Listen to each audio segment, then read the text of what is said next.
Yes. Good morning, everybody.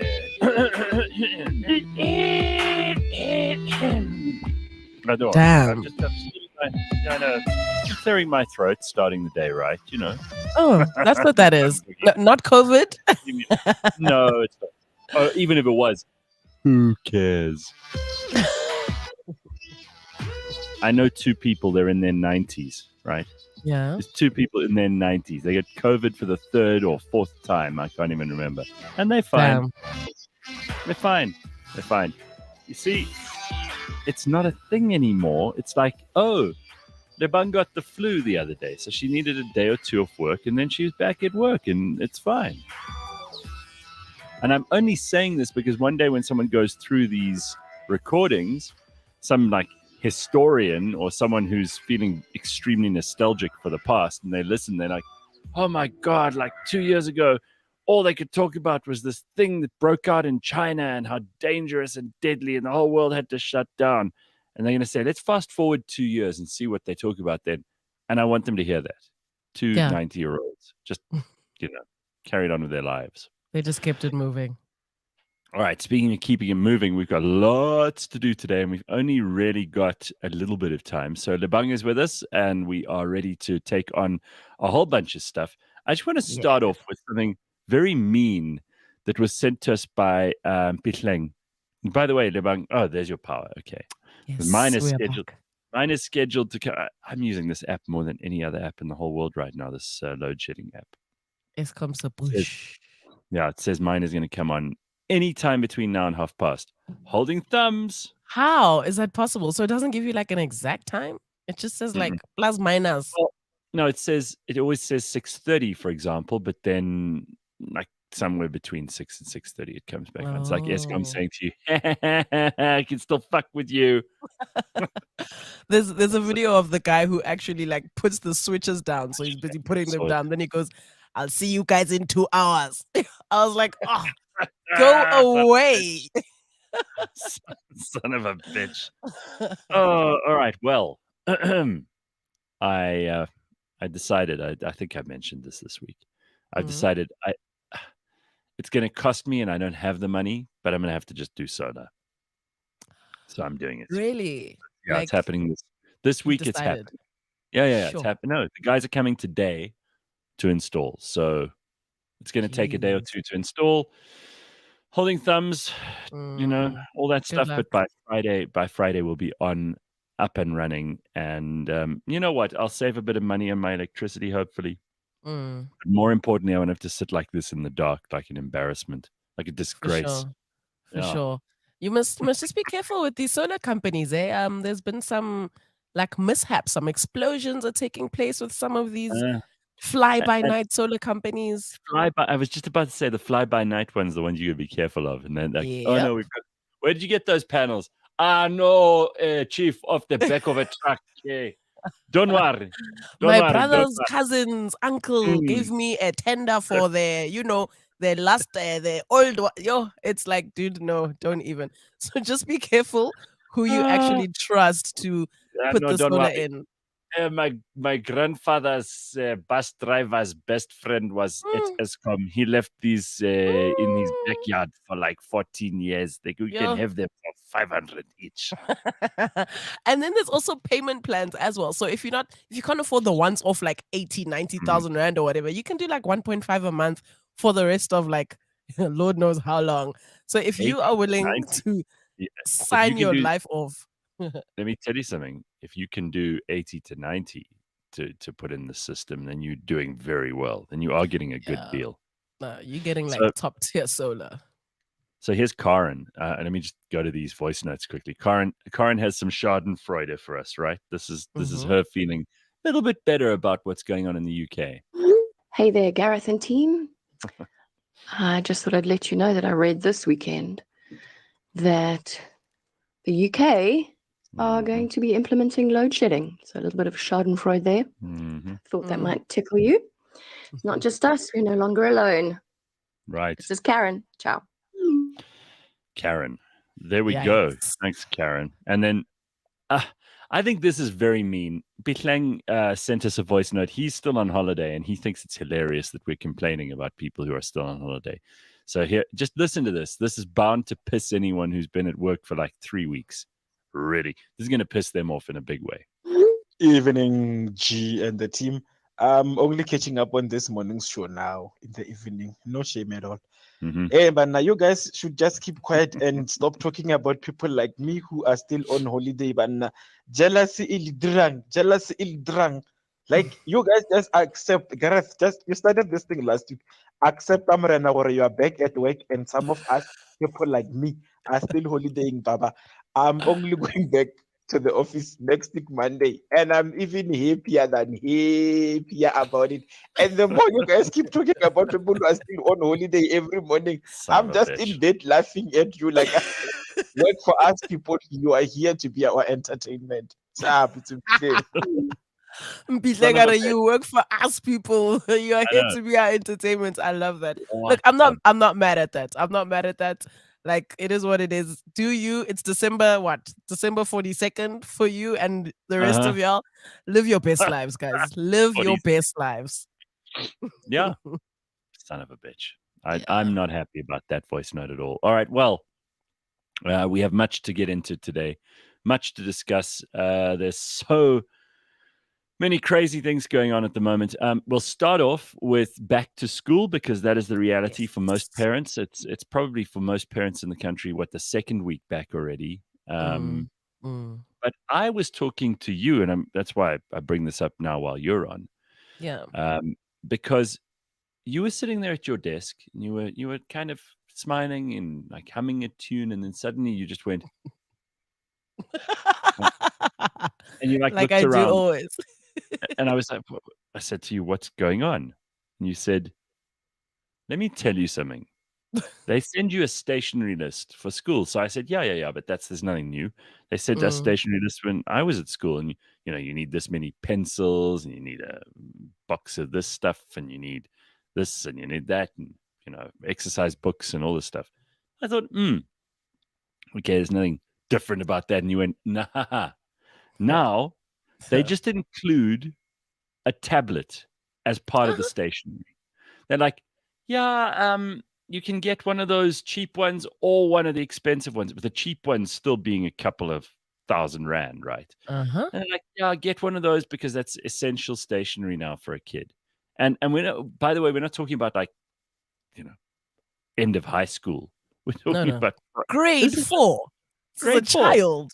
Grade This is literally 4. a child. They throw it in there so casually, Gareth, like, Yeah. tralala, pencils, ruler, pencil case, chair bag. Oh, and by the way, a Android or iOS tablet. What? And they purposely put it at the bottom of the list just to, they build you up thinking, oh, okay, cool, I can afford these, a couple of pens, erasers, sharpener, whatever. And then Yeah, after I'll manage. dictionary is tablet. And then they go into details about the different types of tablets. So it can either be a Samsung or an Android, blah, blah, blah. But the minimum requirements are ABC. And then the iPad, this is that. Oh, I'm like, where nice. am I going to get the funds to make this happen? Was my first thought. It was insane. Like I had a week from hell trying to find this tablet. Every tablet that I found was not good enough. It didn't meet the minimum requirements.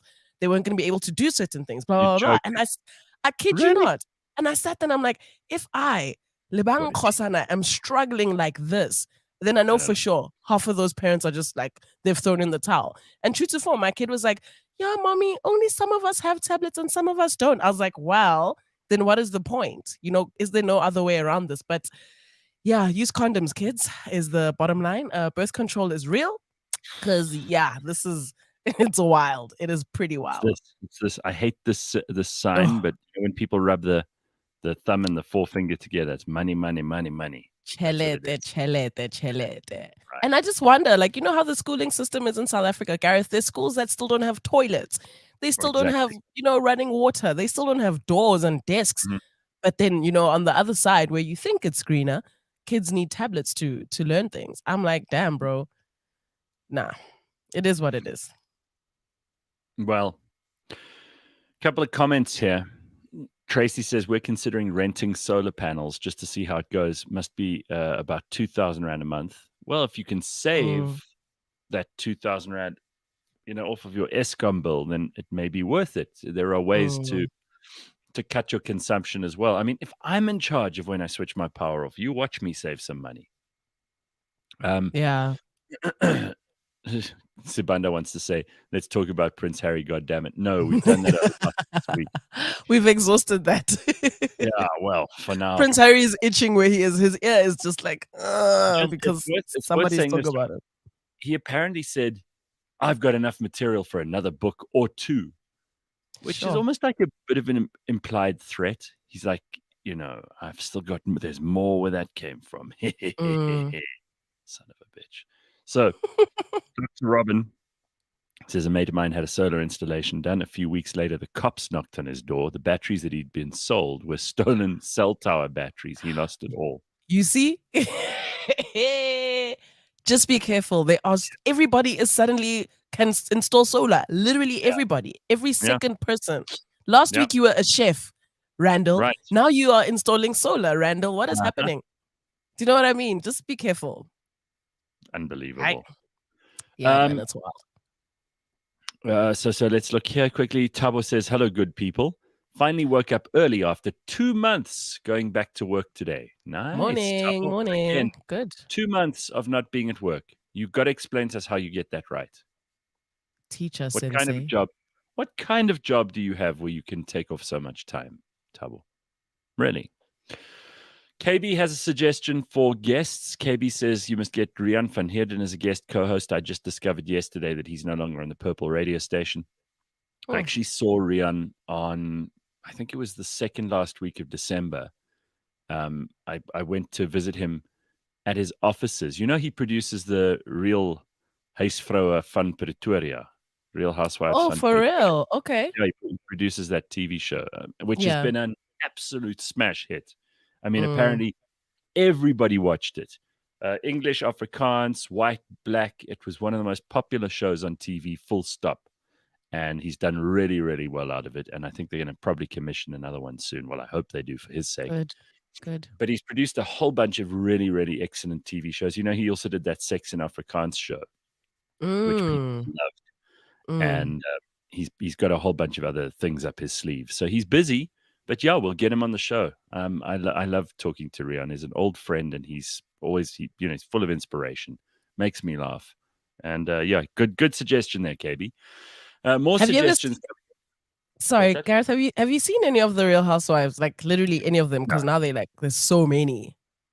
Like, no, I've never watched any of those shows. The way I feel about it, if I want to see Real Housewives, I just walk down my street. I knew it. Just go for a nice little walk, and there it is. Bob's your uncle. Yeah, this is not a hard thing. Supply and demand. Housewives, there's a huge supply and not that much demand, if you ask me. Yeah. So, I don't know if that's me being mean, but I don't see the value of the Housewives the way other people do. All right. Some people love it. Jared has a whole bunch of guest suggestions. Just click my fingers and get like Ben Shapiro, AOC, Elon Musk. Sure, I'll just get sure. that. Yeah. Sibanda says get Jacob Zuma again. Easy peasy, right? I'll get them all. So pop them a WhatsApp. Just hey Elon, it's me, your boy from Pretoria. What's up? So what are you doing next week? Can you come onto my show? Let's have a chat. That's all. Sure. And Steve says, hey, where are all those tablets that Squirrel promised? Remember he promised us tablets, didn't he? Actually. Yeah, he should be giving your kid a tablet for school. That's what should be happening. Hey, but he also is a man of many promises, lest we forget. Like, tablet's not at the top of the list. If there is a list. Dr. Robin says, my kid's at an Apple accredited school. They can at least offer us a deal on iPads. What is an Apple accredited school? Is that a real thing? That is wild. An Apple accredited school. So they probably get like all their Apple products in bulk. And then no. It's the world we live in. This also happened during lockdown. Like remember at the start of lockdown, schools were just like, okay, so your kids will have to be learning from home. Make sure they all have laptops and stuff. We're like, what? Uh, Where are we? What? How? Yeah, it's madness. no, it's completely crazy. So, what other things do you have to do? Because now you've got 5 kids. Obviously, a few of them are not old enough yet to worry about school, but they're enough for you to worry about school the whole time. So, what are the other things? Because now you have to organize who takes them to school. Like on a day like today, you're working with me here. So, Yeah. is there a? Do they get a lift? Is there? How does it all work? Because it's So major logistics, and then no, there's it some of them have definitely is. sports, some of them have like something else in the afternoon. I mean, this must be logistical. You must keep 7 diaries in your head at all times, right? How do you I do this? call us the Magnificent Seven because there's 7 of us. But Very what's good. nice is that like the parents, me and my partner, are definitely like involved. So I'm at work. He's gonna take the boys to school. The girls are sleeping at home with the nannies there as well, in case any of them wake up. But they're not awake right now. They'll probably wake up at like 8. You'll just hear screams and shouts and. But Okay. it's having a system that everybody is clearly involved in. Just like how I do my work, everything's on an Excel spreadsheet. Everybody has their Everything. colors in their columns. 3 o'clock Oh soccer, my 4 o'clock this, Wednesday karate, Thursday this, that. oh It my is God. a whole system. And I just need to print it out and put it on the fridge so everybody can see it. But I think, if you get into a bit of a groove, then you'll be fine. The nice thing is that literally I'm not the only adult having to do this. That's why I always advocate for having 2 parents in a household. You can't do it on No, your you own. can't. It's impossible. Jesus. You imagine being a single mom and having to handle all of that? There's just no way. Nah, There's it's no way. impossible. No, it's unreal. It's unreal. And these kids have like their own personalities. There's almost this idea that, okay, well, I've got these kids, I'm just gonna put like a blanket over all of them and like do the same thing with all of them. It does not Uh-uh. work like that. The Uh-uh. one kid is wild and wants to scream all the time. The other kid is like quiet and like a shy, has no personality. The other kid is just a firecracker, wants to be doing sports all the time. The other kid wants to just sit and read a book the whole day. It's just different people's different personalities that I single-handedly have to manage with my partner. And the beauty is that we're just watching them grow and change every day and become their own little people. The day will come where they don't care about us anymore. Like my parents always like, No. you guys just grew up. We blinked and you guys were gone. You don't want to hang out with us Mhm. anymore. You don't want to chill with us anymore. Now, like my mom's like, getting any of your attention is like so much work. Whereas I'm in a phase of like, oh, my kids are all over. Get them off me.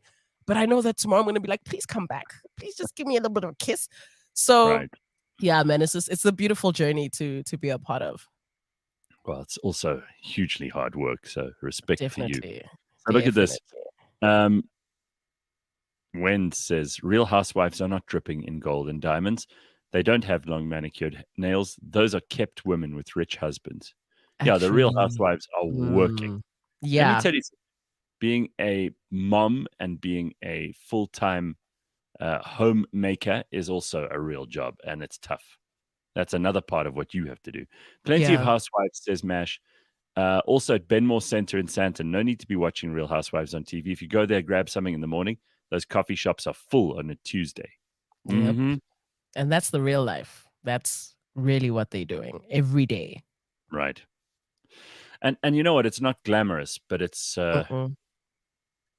hugely important. Like society and civilization falls down when people who we think we can take for granted start being taken for granted. That's unfortunately true all the time. All right, so because we've only really got an hour, we've got a brilliant, well, I think it's quite brilliant. We've got like a very interesting human being who I spoke to just the other day, a guy called LJ Fenter. I had him on the show probably in October, November last year. Yeah. He's a prolific writer. He's written a bunch of books. And he told me about what the Russians are doing in the Central African Republic. Not just there, but also in Mali. Not just there, but also in Mozambique. And let me tell you something. It is frightening what's going on this continent that we don't even know the half of. And I spoke to him just a few days ago, and he revealed the whole story to me, the pictures, the whole interviews. It's probably about 40 minutes of really, really jarring and frightening stuff that we should know about that most people are completely blissfully unaware of. So we're going to play that out a little later this morning, sort of Cool. somewhere between 7:15 and 7:30. So don't miss that. It's very, very interesting. And I did mention it on the Burning platform on Thursday. So a little reminder that that's going out this morning, and you'll be able to join us when that kicks off a little bit later. We've got loads of other stuff too, some news that we have to get to. They still haven't found that tiger, hey? They still haven't found the tiger. Yeah, you Really? laughed, but you saw that? I think it was our own friend Brent Lindeque who put up the picture of a dog with the, one of those gates, and it looks like and the stripes.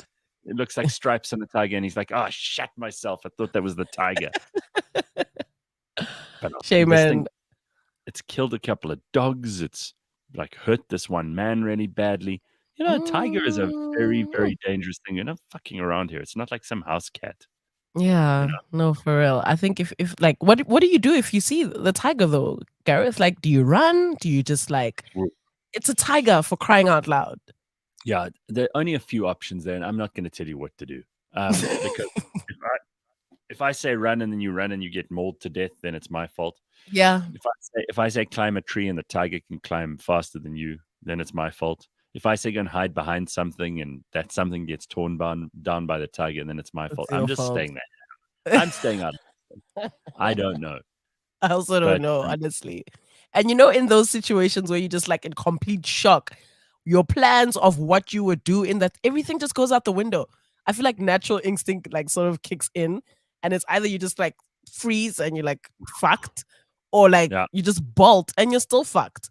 So yeah, there's no right or wrong, I guess. Just do you. Ginger Winter says feed it a chicken. Yeah, but that's if you've got a chicken on hand right there and then. Because, I mean, who's walking around with a carcass of a chicken in one hand, Honestly, where do you find a chicken in that moment? So Steve says my neighbor is a single father. Kudos to him raising 2 kids. Yeah, also really hard. I mean, it's no easier or if you're a single parent, just full stop. My heart goes out to you, especially this time of year. And they say that this Monday, obviously in the Northern Hemisphere, this counts more than it does here. But this last Monday was like Murder Monday. It's like the hardest day in the year for people in the Northern Hemisphere to get through because it's dark, it's cold, it's miserable. They're back at work. They've run out of money because of the holidays. It's like the worst day of the year for people in the Northern Hemisphere this last Monday. So I suppose for us, most of that stuff still counts, right? We've been through Christmas and the holidays, and now we don't have any money, and you're back at work, and it's December, and you're looking at your bank balance going, that's how all of us on Earth are feeling right now. But some people are like really desperate. I'm a Facebook market addict. People are selling crazy things for dirt cheap. Gareth, January. Tell me. I love this. I saw these like 2 leather seats, almost like wingback, brown, rich leather wingbacks, 2 of them with a small, cute coffee table. Please ask me how much they were going for. $500. No. Dude, I couldn't believe it. Like, I'm sitting there, I'm like, people are so desperate for money. There was a person selling an iPad, I think it was like a 2nd generation, one of the older models, for 150 rands. 150. Gareth, it's wild. It's wild out there right now on Facebook Market. All right, so you get on Facebook Markets and you can find how do you know what to look for? Well, what do you want? What is it that you need? That's where you start. You type it in and then a whole bunch of things come up? Yeah, literally around your area, the person's profile, what they're selling, how much it costs, and then you can just click and message them. And what I like about Facebook Market, other than getting scammed from time to time, is that you're dealing directly like with a person for the most part. And these aren't things you're going to find like in a shop. Some of them are vintage. Some of them are just like once-off pieces. It's not that mass-produced schlep that everybody imports from Alibaba and then resells in South Africa. And people are desperate for money right now, Gareth. Like some of the things I'm seeing there, I'm like, yo, king size Sealy Posturepedic mattress, 1,500 was retailing for 12,000. I'm like, guys, what's going on? Wow. It is so wild, man. big bargains on there. That's fantastic. Yeah. Yeah. If you're like me and you like, interesting pieces that you can't find anywhere, and some people really take good care of their things. And again, people just want money right now, so they're willing to risk it all, literally. Well, listen, I mean, this is a good time to bargain hunt, but the problem is, like you say, are there all these bargains? But the problem is, I don't have any money either. So what am I going to buy? Well, there you go. There you go. Those chairs those are such awesome chairs, but Where are you gonna get that 500? Put that down and put it away. Exactly. Although I will tell you that something happened that really pissed me off a little bit yesterday. I went to the post office, which I hate doing, but occasionally you get deliveries from overseas, and sometimes miracle of miracles, sometimes they actually get to you. And I went to collect 2 of them that had been waiting for me since like November. Do you know what the customs on these 2 little boxes? I think it was like a T-shirt and some other stuff. It wasn't like expensive stuff. The goods themselves cost me maybe, I don't know, 800 Rand or something altogether. Mm-hmm. Do you know what the duties and the customs on those 2 packages were? Like triple that. 1,200 Rand. Oh, So that no. means, yeah. So instead of, paying 800 Rand for things that were worth 800 Rand, I ended up paying 2,000 Rand for things that cost 800 Rand. And that 1,200 Rand goes straight to taxes. So it's government. So they're charging me more than the price plus like 50% on the stuff I ordered, which it's crazy, right? I mean, that's robbery. That's not money that they deserve. They are not involved in this transaction at all. That is something I am buying with my money from people who are making this stuff overseas because no one here can. Trust me, it's not stuff, these are things that I couldn't have got here. Honestly. So it has nothing to do with Edward Kisveta and SARS, but they just smack 1,200 Rand. So I've just decided I can't order anything online anymore from overseas. It's just, you don't know what it's going to cost you. And it might, thank God, like they were taking, card payments at the post office, because otherwise what would I have done? But Gareth, Right? that like a lot of things don't get produced this side. And what if it's something like you need, like you Right. absolutely need this thing, you have no choice, then what? You're just not going to get it? So I ordered, the other thing was these pads for these headphones, right? That was the other thing. So it's just these pads that go on your headphones, because rather than buying a whole new set of headphones, which cost you, another 3,000 Rand or something, I was like, let me get 6 of these, and then I can replace them for the next 3 years. And then I'll have, good quality working headphones. So anyway, I ordered them, and that was part of what this package was. And I was like, how can you do this to people? Because I can't get these anywhere else. Yeah. Anyway, I mean, it's not worth bitching about too much, but I mean, this happens to a lot of people, right? You go to the shops online and you think, ooh, look at that. I can get that on Amazon.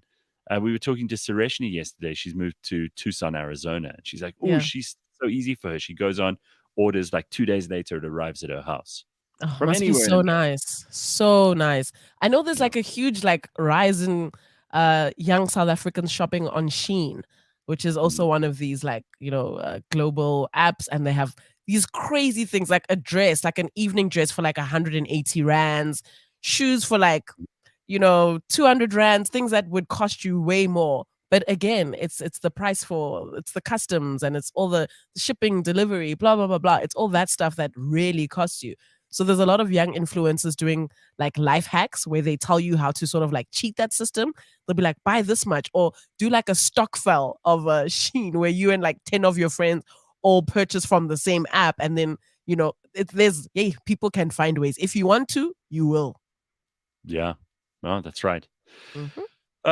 So here's an interesting point from Ryan. He says, this is our Ryan, stay away from the post office at the end of the month when it's pension time. Those lines go out of the damn gate. Yeah. They're crazy. And they closed down our post office, which was opposite our studio, basically. They've closed that one down. So now you have to go to the one, like it's about, I don't know, 5 Ks away or whatever. So it's also a bit of a ball ache because they've realized they can't run all these different branches. Anyway, I mean, I just don't understand. Here's Yonder who says, Gareth, that makes nonsense of duties and VAT. Should be at 30% on clothing items and then VAT. What was the breakdown? Unless they did reevaluation on their value. It said on the it always says on the slip what the value of the items inside is. And then SARS, I think they just go, thumb suck. Well, what are we going to charge? They don't know. Whatever we can. It's also, like post offices are like they're a little bit irrelevant as well, man. Like there's like a lot that have just closed down. We also had one that we'd go to, I think it was in Wendywood, and then they closed that one down. Now everybody has to like run to Sunning Hill. So it gets so full. And definitely what Ryan's saying about the lines, it's crazy. It's pretty wild. And it's sad when you see the people in these lines not even get the help that they need. Like sometimes a representative will walk out and say, okay, well, we run out of money, so sorry, you guys are gonna have to try again tomorrow. It's just not the vibe. It's really, really badly run. Here's a quick, while we're bitching and moaning, here's something useful and interesting. Apparently, Ruth sent this to us. It's a guy who's making the rounds on social media, telling the ANC and Eskom how to run their business. In the video, he talks about how Eskom could get their 18% without hiking prices. Listen to this. This is interesting. You want to take a listen? Let's hear it. Okay, ANC. Okay, Eskom. Here is a solution to your problems. Eskom, disconnect everybody who hasn't paid.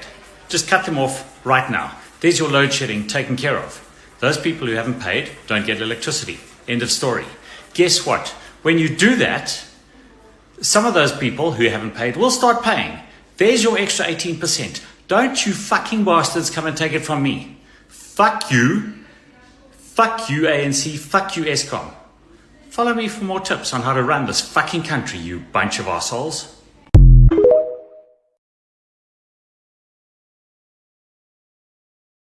I couldn't say it better. Like he's right. Damn. Isn't if you're not paying, cut them off. Sure. This is South Africa. If I'm not paying, there's a reason. I can't afford it, so I'm gonna find somebody to just bridge it for me, and Bob's my uncle. That's just the sad reality. Like we literally all feel the same way.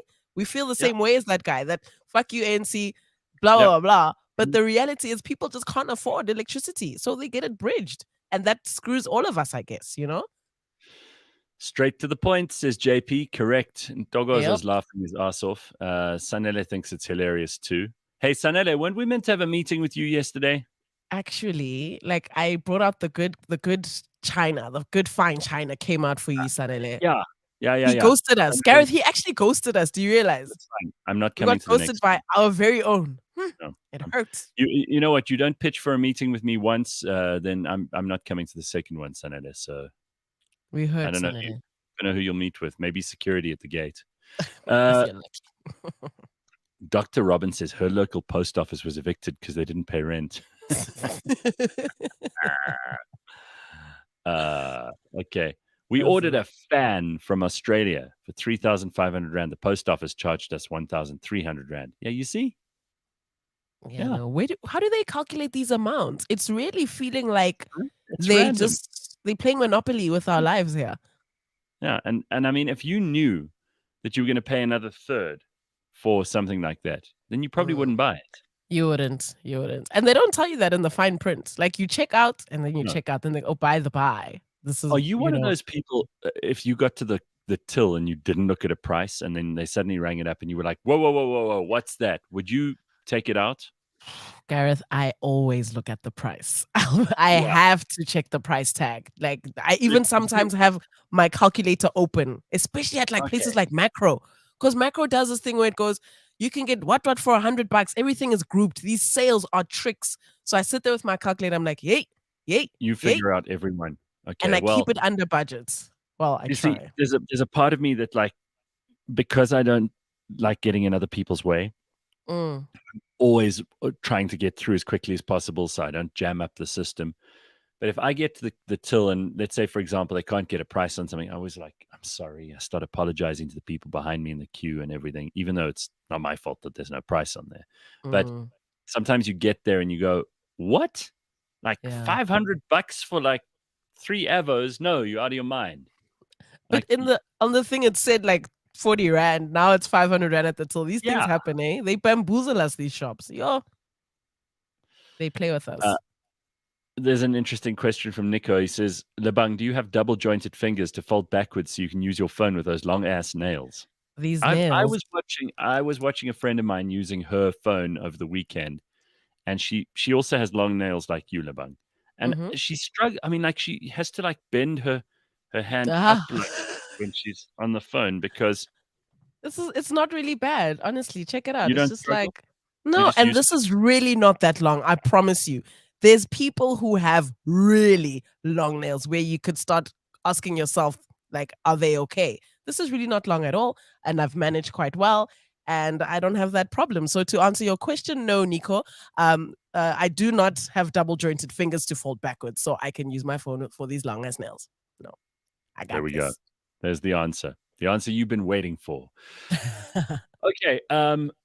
Let's just talk about this because it's a thing I think a lot of people feel, especially at this time of year, is the imposter syndrome. You know, where you look around and you go, am I the right person? Can I actually handle all of this? Like we're building studios at the moment. So Yeah. I'm the project manager for that. Because, you know, normally this would have been handled by Greg, who's now moved to Israel, and he can't do it for us. So I have to do it. And I'm like seriously concerned that I'm leaving stuff behind. I'm making lists of everything. I'm drawing plans of everything. I'm doing quotations of everything. And it's something I know I can do. It's not that difficult, but I'm so nervous that I forget something or leave something out. And then it delays our move or whatever else. So I think I'm suffering from a little bit of that right now. No, definitely. I can completely relate. I mean, you know, all the changes that we have planned for the building and just for Cliff Central in general. And I'm so excited to be a part of this. But at the same time, I'm like, am I doing this right? Like, I know that I can and I know that I am, but I still always question myself at the end of the day. And I'm just like, I could have done this better. Why didn't I try this? And really, it's that time of the year where we're back at work and life is starting again and things are really getting hectic. And for us, it's almost like we just went, we just got right into it, you know?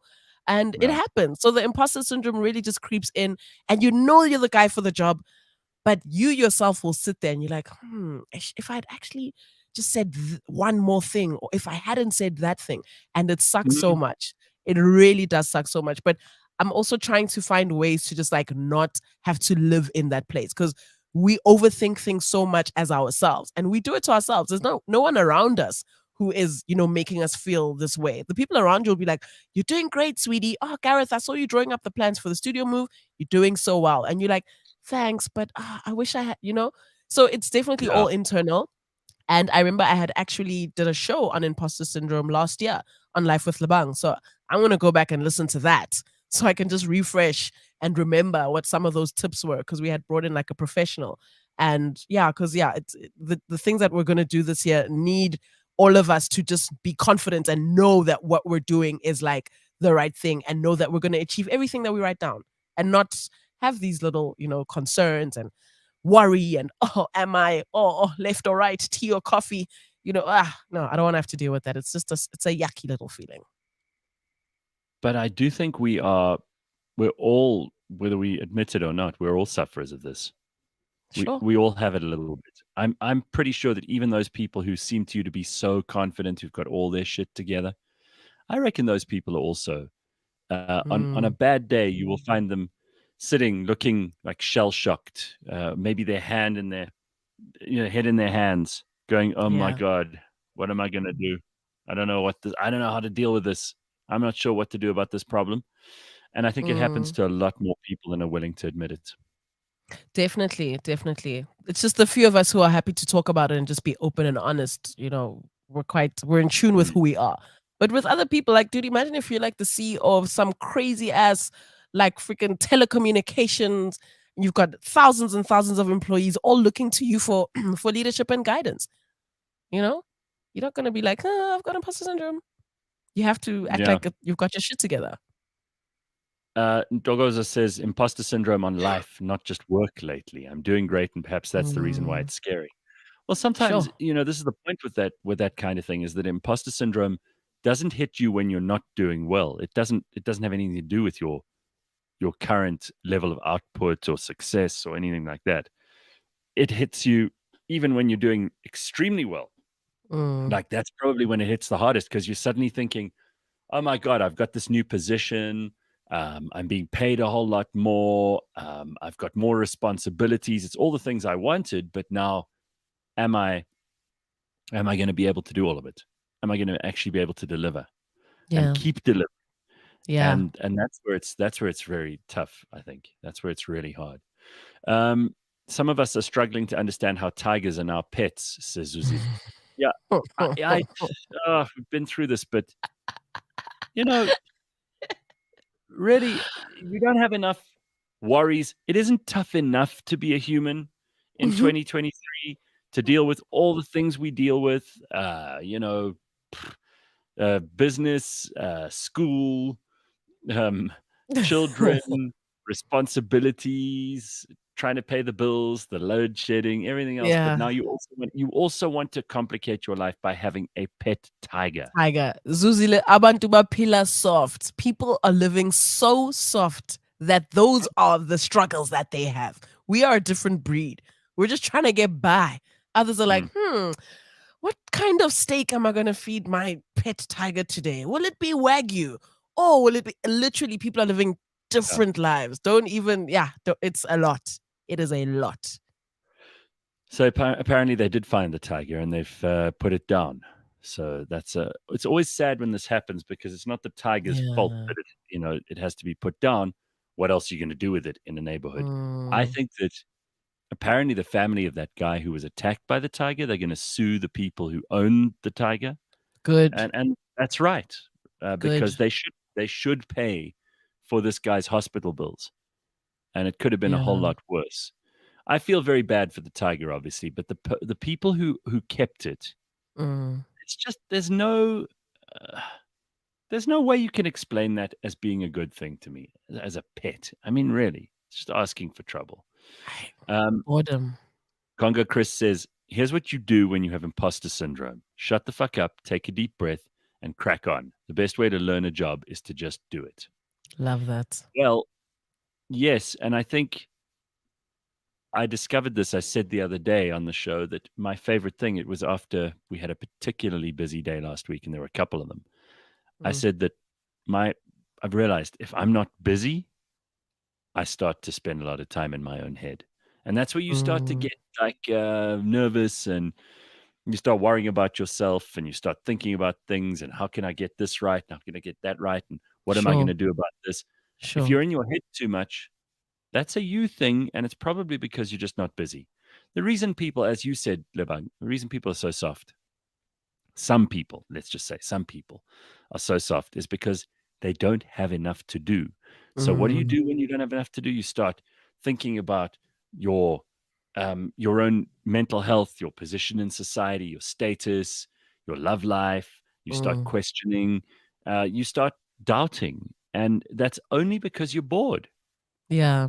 Keep yourself busy with like things that will get your mind really racing, challenge yourself, learn a new skill, do something different, just try. Because once you get into like this real lull and you're not doing anything, an idle mind, I mean, we all know it's a dangerous place. That's exactly. And that's where you start just doing crazy things.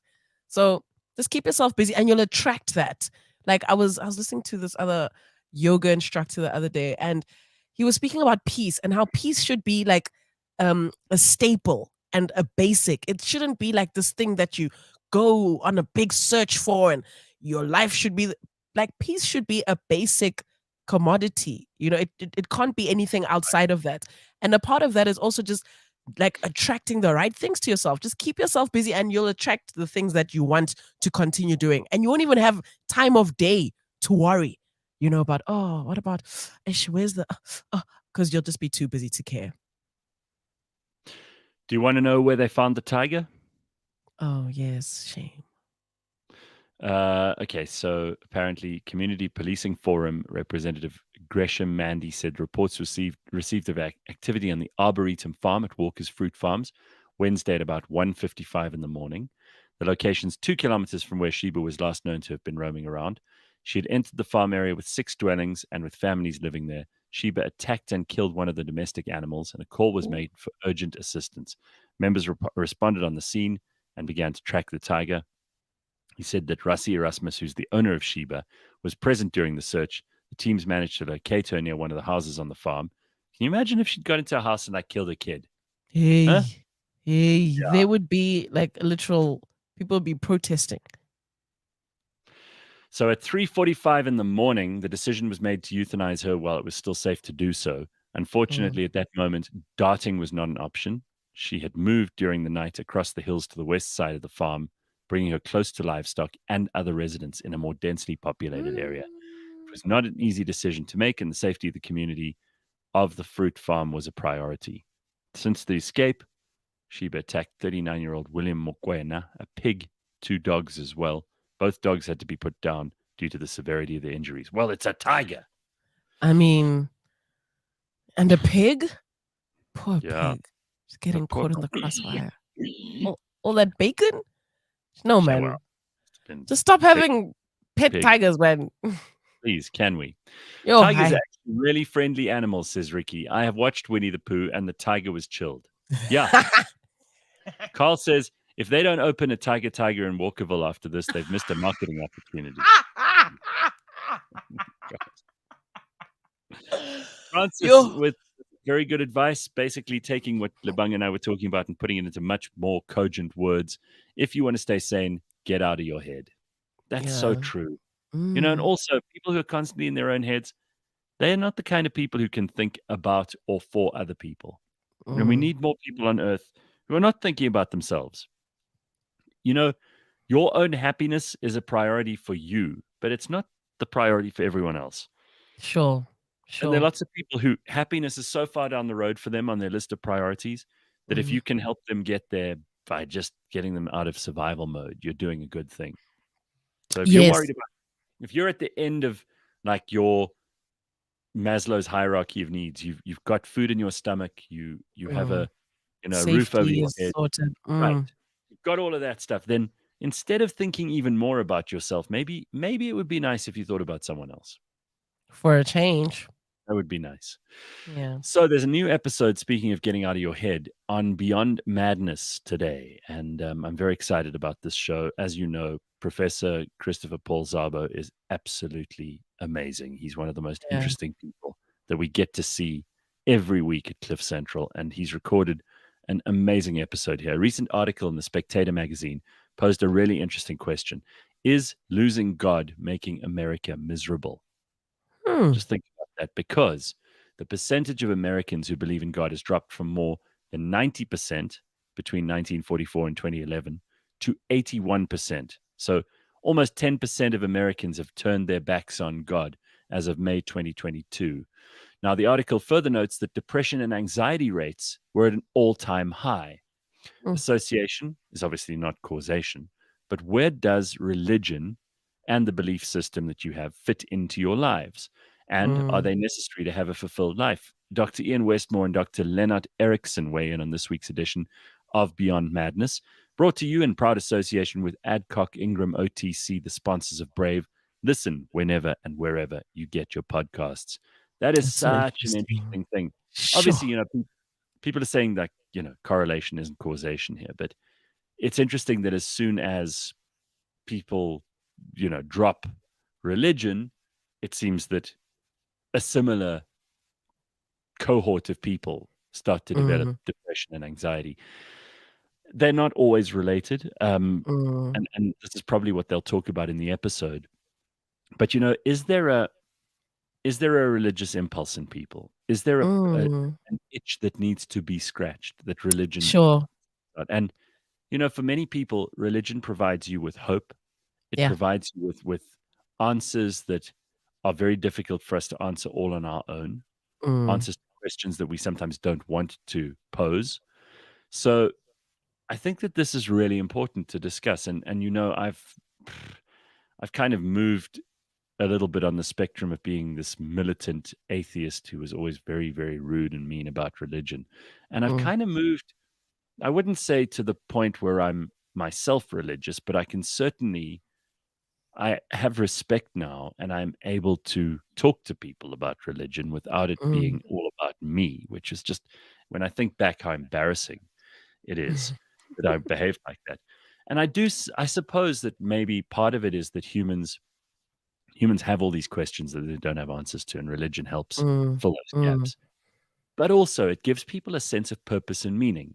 Sure. If you believe in something greater than yourself, then you have something to be accountable for. Sure. And you have something to live for.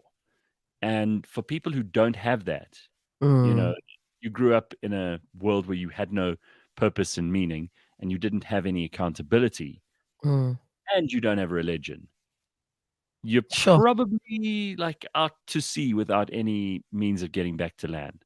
Exactly. You don't have sails, you don't have oars, you just kind of you're stuck. Floating. You're floating through life, and more people have nothing to believe in.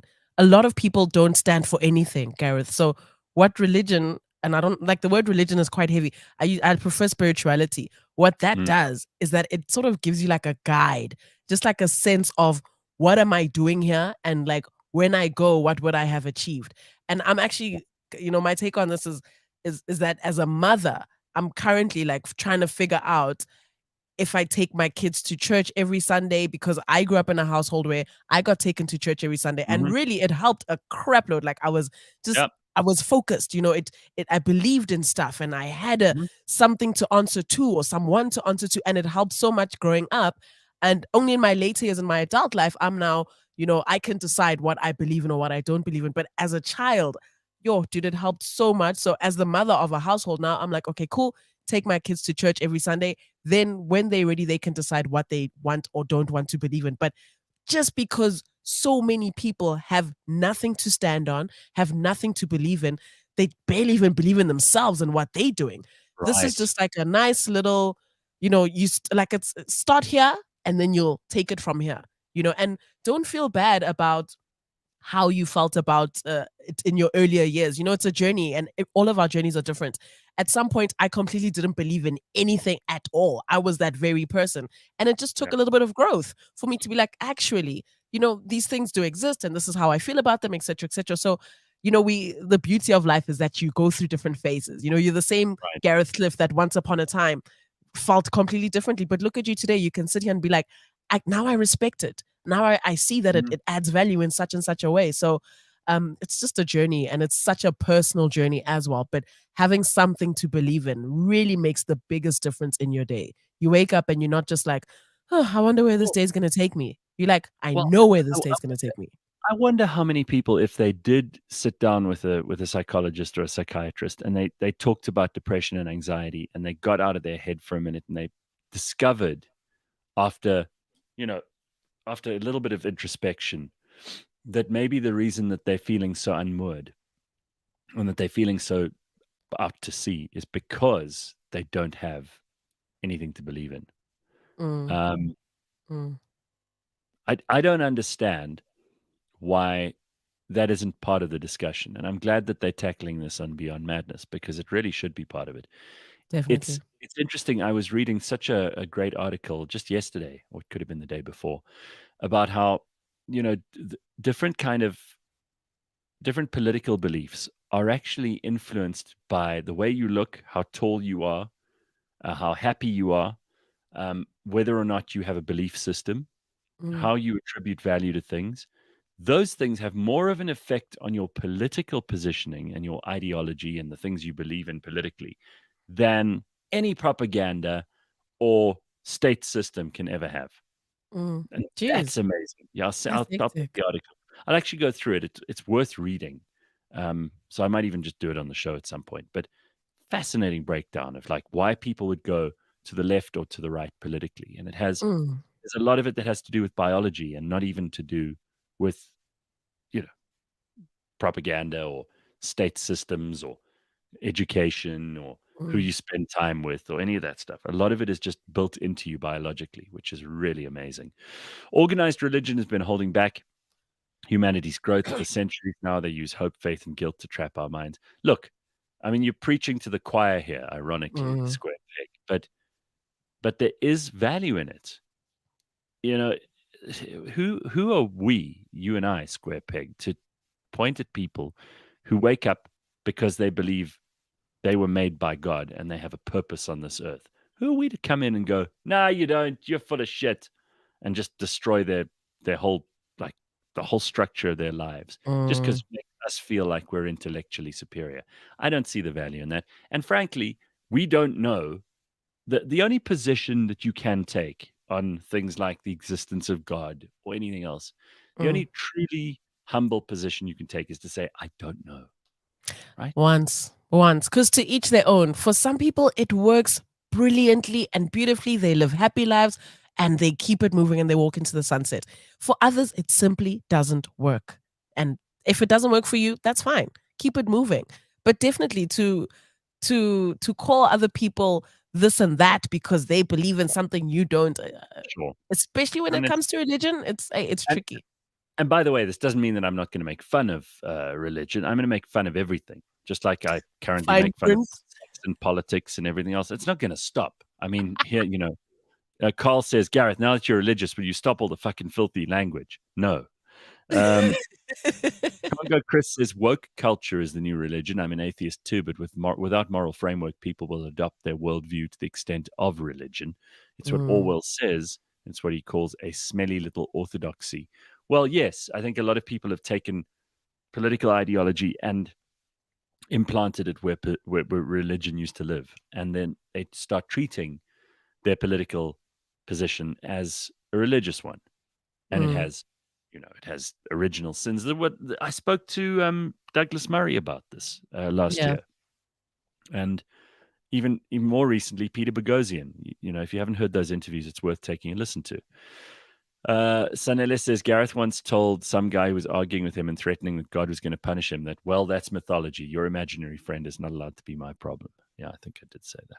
Sure. Can you confirm or deny, Gareth? The receipts are coming out. Tracy says, Gareth, you interviewed Jesus. Of course he's real. What's not to believe in? Yes, I know. Itling says, while he's still on holiday, in the Survival Guide to Black Mental Health by Rita Walker, a psychologist encourages going to church or any faith as part of a solution for mental health. Well, There you go. Mm. I think there's a huge amount to be said for that. Mm. And for some people, it's a genuine belief. It's like the way the world is structured. This is their reality, Sure. how they think everything should operate. For other people, it's just a coping mechanism, somewhere in between where most people find themselves.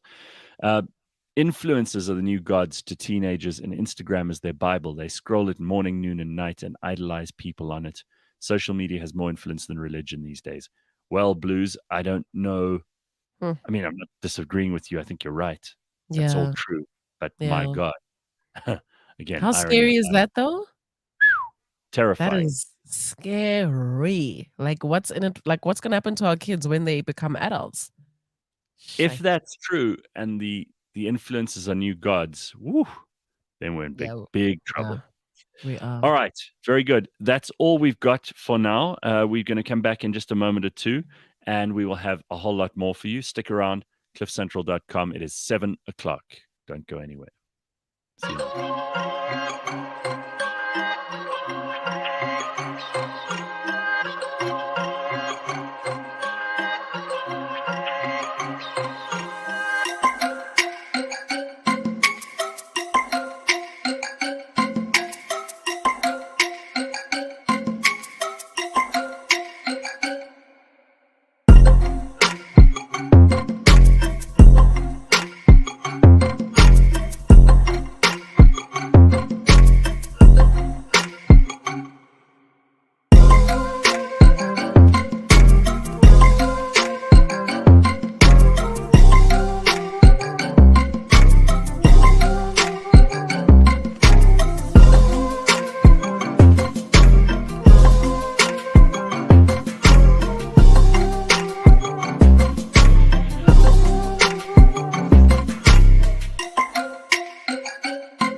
Welcome to the Third Draft Podcast, the show where we interview. Wait, do I start with who we are? Catch the show. We chat all about Content creation. the business of content. business of content. Yeah, I and think how you can much take this money. one. And how much. Yeah, Yeah, okay. and then I'll see- be like, how much money or something. You yes, know, yes, you have yes. to go. keep it a bit yes, fine. yes. I'm Cynthia, And I'm Mash. and we are the host of the Third Draft Podcast. So catch fresh episodes every Wednesday on cliffcentral.com On YouTube. and on podcast, Apple Podcasts, Spotify, or wherever you get your podcasts. I like that. I like that. No, do that. I like that. That's good. Love it.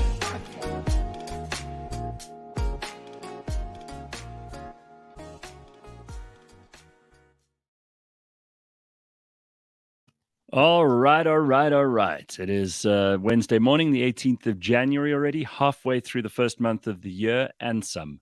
And I got lots to get to still. I got a couple of cool emails that I want to talk about in a moment or two. And we've got this really interesting interview, which I think you're going to love, with LJ Fenter, which we've got in probably about 15, 16 minutes from now. So stick around for that and a whole lot more. Lebang is with us. She's in the studio in Johannesburg. We are moving house, Cliff Central. We're going to Whoop, be in whoop. our new premises by hopefully the 1st of February, Mhm. maybe a bit before then if we can do it, Yeah. which means we're starting the year with a bang. So there's a lot happening. So much.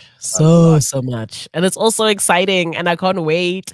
And I'm just like counting down the days. I'm just so fired up with all the work we're going to be doing, all the collaborations we're going to be doing. And it would just be so nice to get like some audience members involved. Like if everything goes as planned, crossing all thumbs with my very long nails, they're crossing everything. If everything goes as planned, then I mean we can literally have like live sessions and invite some audience members to come and Yeah. like literally chill with us while we do the show. Like I can be sitting Absolutely. right there in the studio looking at Sanele and freaking Congo Chris and whoever else wants to come down, just like looking right there at them laughing. I mean, it's just so exciting. It's just like a nice new approach that I think is going to be quite historic. So speaking of new approaches, not a day goes by where you can't talk about load shedding, and we have to, unfortunately. It's something everybody is thinking about. It's something that everybody, when you sit down with people now, just like usually, people talk about traffic or the weather or some other banal subject. Now you Mm. can't help but sitting down with people, and whether it's at a meeting, lunch, drinks, in the queue at home affairs, at the gym, all anybody's talking about is load shedding. So here's a little update.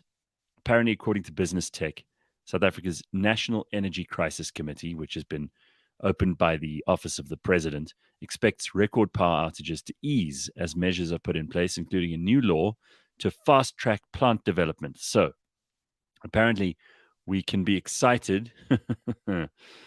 14 generators are set to return to service today, which I suppose is good news. Let's hope that means we can get off stage 5 or 6 or whatever we're on. Mm. But apparently, this committee has told business and labor leaders about a range of interventions that have been made at a time when South Africans are enduring blackouts as much as 12 hours a day. As these measures take effect, the supply of electricity will significantly improve. The office, which is known as NECOM, NECOM, put a presentation together, and they showed this from the president's office. They faced sharp criticism, no kidding, huh? After power cuts were imposed for 205 days last year and every day in 2023 so far. Yo. He cancelled his trip to the World Economic Forum in Davos, the president, to hold crisis talks with power utility Eskom. So the measures include the first of more than 100 privately owned power plants being developed will connect to the grid by the end of this year. In total, the planned projects could produce 9,000 megawatts, much of it for the company's own use. Emergency legislation is being developed to allow faster approval and development of power plants. Contracts for the construction of plants that will produce 2,800 megawatts of renewable energy have been signed, and construction will begin. As much as 1,000 megawatts will be imported this year from neighboring countries. Eskom will buy 1,000 megawatts of excess energy from private producers who already have facilities. 6 of their 14 coal-fired power stations have been identified with particular focus in a bid to get them to perform more reliably, and efforts to finish incomplete plants and maintenance of other major units are being made. Now, shouldn't they also have, as part of this, massive sweeping arrests of people who sabotage electricity infrastructure? So cable thieves, people who are using tools to damage the power plants themselves so that they can get the maintenance contracts on them. All those things. Those people must be arrested and thrown in jail without trial for the next 2 years. Let them start with themselves before they go out there and arrest the cable thieves. Let them start with themselves. I'm hearing you saying, yeah, they've approved the building and the what. These tenders or these people that are going to actually be a part of the construction and the blah, blah, blah. Like, who are they? Because from you're only as good as your last rodeo. And from the previous rodeos, people are giving their cousins and their uncles and their aunts these things. Are these people qualified to build these power stations? Let's start there. So go about it, but start by arresting yourselves because you guys know that you're corrupt. After that, then you can start arresting the cable thieves and whatnot. This sounds like a great plan. I mean, talk is cheap, and they've been talking. But I'm at the point where I'm like, I'm tired of hearing what you guys are going to do or what you think you want to do or what you want to try. Yeah. Do the damn thing, execute it, and then we'll see. If we can see that there'll no longer be any load shedding, then we can clap our hands and say, sure, you did it. You did it, Joe. Get yourself a bells. But as of now, telling us your plans will not motivate anyone. We are in the dark for a minimum of 8 hours a day. Hi. There's the Afrikaans word for this. Gatvol. Gatvol. South African. Emphasis on gat. We tired, bro. We tired. Also, if you find people are stealing power, cut them off. If they haven't paid, like that guy said that we played earlier, cut them off. Right? Hey. There's no time for this. If someone's not paying and you are paying, you get the electricity, they don't. Full stop. Right? The end.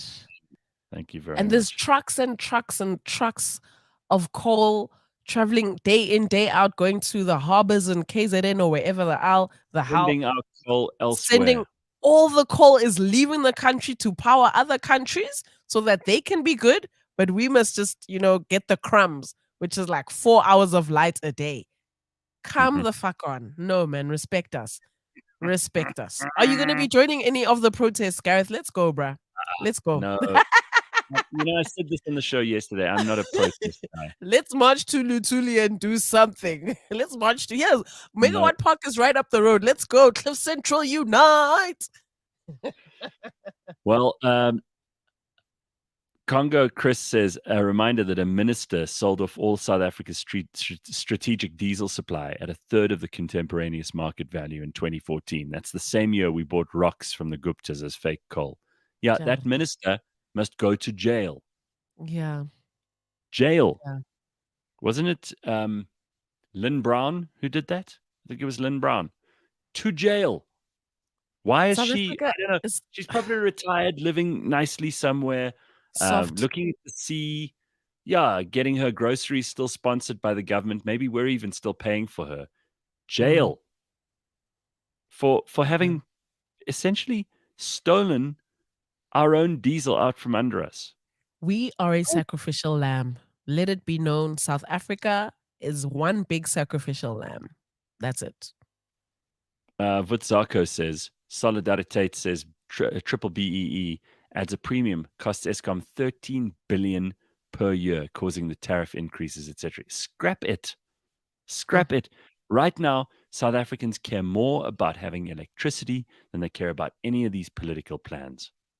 Just scrap it. It's enough. We've seen it doesn't work. All over where it's been tried, it's a disaster. Nobody benefits but the tiniest group of connected aiders. Everyone all 10 else, of them. All 10 of them, and they get all the money. The rest of us still suffer. There are no new black businesses that are getting handouts or help from government. None. They have to stand on their own 2 feet. They get nothing from these guys. And the few connected cadres are getting everything. So scrap it. It's a disaster. And it's not even controversial to say that anymore. You can't find people who support triple BEE the way that it was meant to go ahead. Is a whole different thing to how it is going ahead. How they planned it, like the theory and how they put it on paper versus like the practice and how it actually happened. No. we can actually go back to the drawing board. It's okay to admit that. It truly, truly is. Don't tell me they're going to buy back all the electricity they sell to Namibia and Botswana. Maybe first stop selling it to them and supply your own people first. Well, I don't know. Again, I'm not sure because somebody sent me a thing yesterday that all our neighboring countries don't have load shedding. Now, I know for a fact that Zimbabwe do. They have massive power problems. Now, if we are supplying to Botswana, Namibia, whoever else, Yeah. and we don't have enough for ourselves, like this is like leadership 101. First, make sure that your own children are fed Yes. before you start worrying about like being a The neighbor. given to the neighborhood. Like you Yeah. have to look after your own people first. Yep. Especially because these people are the ones who are paying your taxes. Mm. We're the ones who voted in the last election. Namibia and Botswana did not. And if they have Exactly. some deal with you, you can cancel that deal right now and do it once you have enough power to supply to them. If that's true. If it isn't true, if we're not supplying all those other countries with electricity and they've got their own supply, cool. Then this is not even a discussion. Anyway. Yeah, no, they not sold one- that. They sold us long ago, dude. Not one orange jumpsuit issued. Yeah. That's what And really it won't irritates be. me. And it people. won't be. Nobody's being Just accountable for jail. this. It won't Jail. be, sadly. Hail. Someone says the woman who is in question is Tina Jumat Peterson. She could also be the one who was responsible for selling the diesel. I'm not sure. It was either her or Lynn Brown, one of the two of them. The Eskom border about as useful as tits on a man, says Ginger Winger. Yes. Ginger Winger. Sianda says, can't we perform a citizen's arrest on all these dirty politicians? Well, I must tell you, when I see people, like I drove past Eskom's HQ yesterday on my way into a meeting. And as I drove past, I saw someone in a pretty nice looking BMW turning into Eskom's main gate. And I thought, if I recognize you, if you're one of those assholes that I've seen on TV trying to explain this shit away, I won't feel bad about going up to your window, knocking on your window and saying, hey, asshole, I just want to tell you, I hate you. The whole country hates you. We really hope bad things happen to you and you'll deserve them. I mean, I think we've got to make these people feel like they've fucked up so badly that we will actually not allow them to eat at fancy restaurants next to us. The problem is, like, they don't fear us. They actually don't fear us. They're disrespecting us, and they know that we're not going to do anything about it. All we're going to do is sit and tweet all day. How could they? Let's protest. Let's do this. How about you? Fuck you. But they know in terms of executing, we're going to sit on our fat asses and keep it moving. Right. So until we actually like unite for real, and just take the bull by the horns, then only they'll say, okay, sorry guys, our bad. We've just let them get away with crap. I said we weren't. I said this last week already. We weren't going to talk about load shedding, but you can't avoid it. You can't. And I'm afraid tomorrow for the burning platform, it is the thing that everybody wants to know. The whole reason we're talking about it now is because I had to go through Cyril's new, plan to like deal with this, and I wanted you to know what it was. So I'm just trying to keep you informed. I promise. Yeah, This is not something. I'm not sitting there going, "Ooh, let me bore everybody to death with load shedding again." Promise. That's all. All right, let's get to this thing. I want you to hear from LJ Fenter. Let's turn our attentions just north of us into the Central African Republic. It's a long way from here, but it's also the place where South Africa recently deployed troops in an absolutely terrifying and probably one of the bravest stands that our soldiers have taken in certainly the last 20 years of South Africa's military history. It's an interesting story all on its own, but there's a whole lot going on in the CAR that we don't know about and that is not being reported widely, mostly because nobody can get in and nobody can get out. The airports and landing strips in the CAR are all being run by a group called the Wagner Group, which is a mercenary group that is under contract from Russia and that is doing everything it can to get in the way of any kind of government and people interaction. And also the AU, completely silent on this, the UN, completely silent on this. But listen to a man who actually knows what he's talking about. His name is LJ Fenter. I spoke to him just a little while ago about his latest book, which also details all of his amazing adventures in all these conflict zones. But he's just got back from the CAR, and he has some things to show us and some things to tell us. So I want you to watch this on YouTube if you can, because we've got pictures and little bits of information that are visual. But if you can't, I do describe what's going on there as well. So take a listen. Here it is. LJ Fenter, Gareth's guests, and our special guest for this week on cliffcentral.com. We'll see you tomorrow live at 6 a.m. bright and early. This was recorded last week. First time it's been played out. So you get the exclusive if you're listening to us right now. Many of us are completely and perhaps blissfully ignorant of what is going on here on our own continent. The international community is maybe familiar with the activities of the Moscow-run Wagner Group, which is an exploitative military force currently active in several African countries, among them the Central African Republic, Mali, Burkina Faso, parts of Libya, and before that, Mozambique, which we know is still unstable. Their role, primarily economic, is to plunder all the natural resources: gold, diamonds, platinum, cobalt, raw minerals, rare minerals that are used in all kinds of technological applications. In the process, mines and raw resources are being taken over by force, and any opposition is summarily dealt with no questions asked. In the process, the Russians have integrated and ingratiated themselves with the governments in those countries in power, in various ways, shapes, and forms, just as they've done in Bangui, which is the first place that they got this right, Bamako as well, gradually supplanting the law and order with military force and killing those people who stand in their way, even suspected of opposing their will. In the process, countries and large communities have been subjugated. The West has yet to raise its voice in protest, even though there are tens of thousands of United Nations troops that are serving in these places as peacekeepers. The irony here is that, simply put, there is no peace to keep because both states are at war in this case. Questioned about their silence in the face of this brutal aggression, most UN officials who are serving in these countries declare that the interference from their side in internal affairs of the nations where they're based is not part of their mandate, which raises the question: how much longer is the world going to allow these human rights transgressions to continue? More to the point, when are African nations themselves going to make a stand? Pretoria, it seems, has no comment to make. Here to tell us about this is South African foreign correspondent LJ Fenter, who has returned recently from the Central African Republic just a few weeks ago, having had personal experience of a Russian mercenary force that has virtually taken over in the CAR.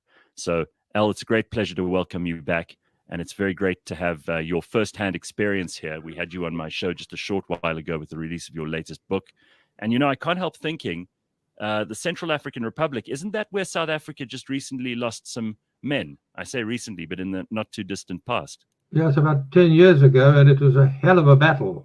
The country had been invaded from Chad and the Sudan Republic by an Islamic force who miscalculated badly in invading a country that was about 80-90% Christian or animist, and they weren't Muslim. And they went in, and in their move from the north to the south towards Bangui, the capital, they murdered what nobody knows, tens of thousands of people. And eventually these simple souls, good people that were living their lives, retaliated, and they then started to murder Muslims in return. And of course they won the day. But the country, South Africa, was caught there with a peacekeeping force. It was a bunch of paratroopers, a fairly crack unit, and they were small in numbers. It's about 100, I imagine, or less than that.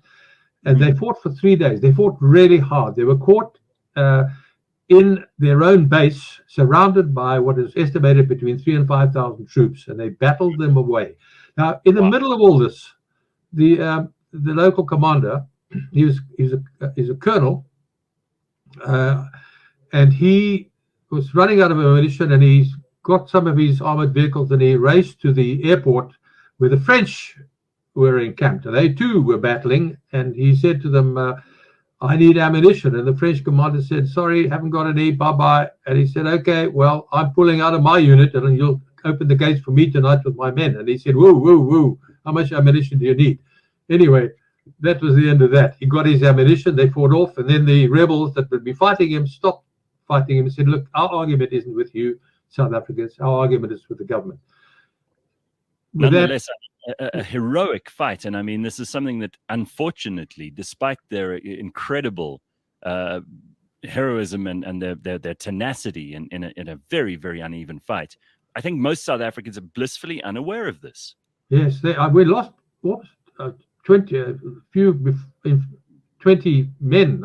I'm not sure if it's 18 or 23. Those figures come to mind. But a lot of the boys were lost, and that was a very bad loss for us, the worst since the Second World War in a single battle.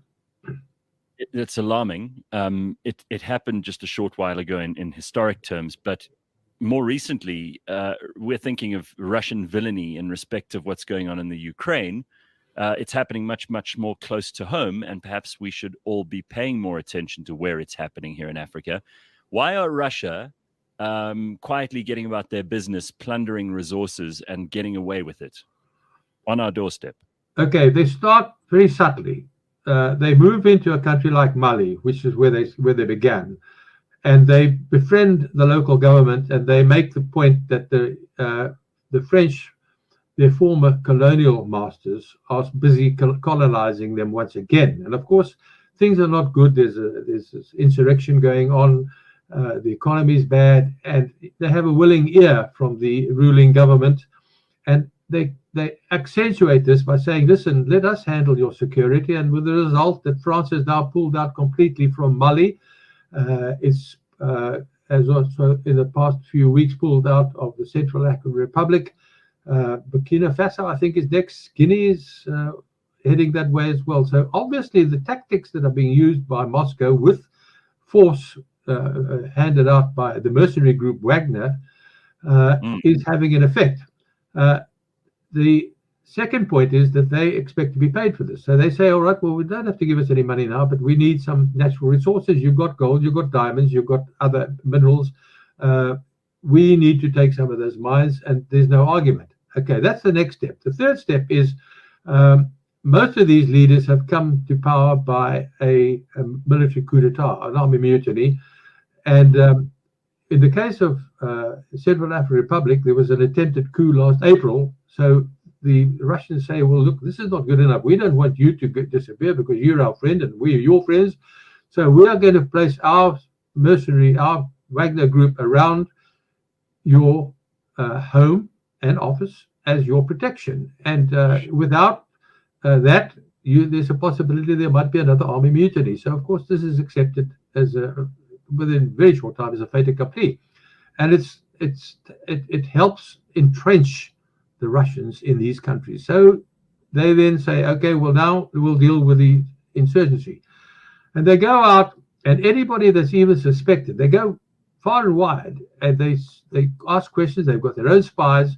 Somebody has been talking to a rebel group. That entire village disappears off the face of the map. That is happening consistently in Mali. You said to me that if they so much as find an AK-47 bullet, a single AK, they will torch the entire village. Well, they find the AK bullet. Okay, this is, who knows, somebody's been through there. They dropped a bullet or whatever it is, or a casing. And therefore, this community must be guilty of having associated with the jihadist rebels. Now, it's actually quite simple. Either you're a jihadist or you're a normal Muslim. But if you are entrenched in a situation where you are murdering ordinary people who are Muslim because of suspected dealings with rebels, the entire community, it doesn't take them very long to become alarmed about who's next.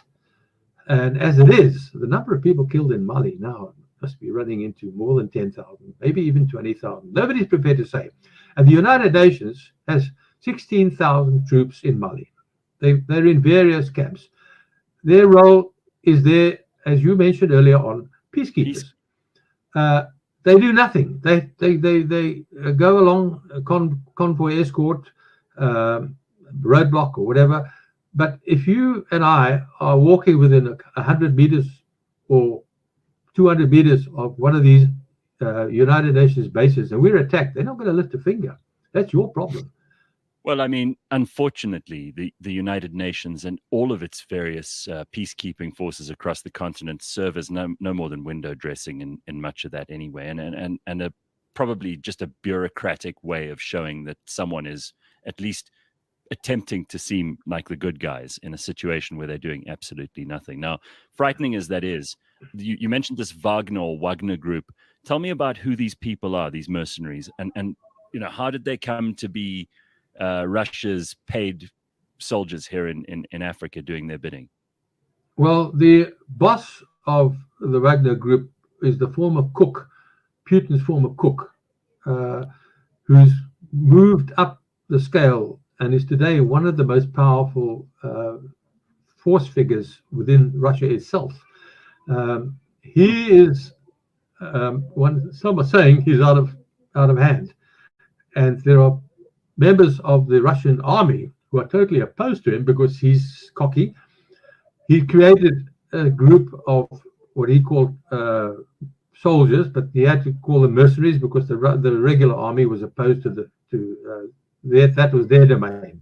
So he called them mercenaries and he recruited them where they could. And if there was trouble somewhere, Putin would call on this man to go and send these guys in to squash. And they did it with a brutal efficacy that is beyond compare. They tried the same, by the way, and this is important to South Africa. They tried the same in Mozambique. In 2019, that's 3 years ago, the rebels, the jihadist rebels, had come through from Tanzania into northern Mozambique, the Cabo Delgado province, which was quite a big news at the time. Yes. So Putin said, all right, this is an incredibly wealthy area for natural gases. It is one of the world's prime potential sources. And Yes. All the big names are in there, the Exxon Mobil, the French, you name it, they're in there. But the rebels took over and they started killing and drove these companies into exile.